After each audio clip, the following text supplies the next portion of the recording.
Ganun pin ko.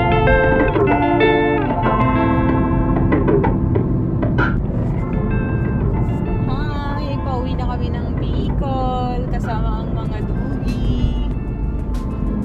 Si Nuggets and Bote. Teto Raps. Uuwi si Teta sa kanyang lupang sinilangan. Or kami umalis. 5 AM coding na. Buti, nag-skyway kami. Kaso, first time ko mag-skyway, kinakabahan ako. Kung aabot ba sa alas 5, kung pagbaba pa, may coding pa rin.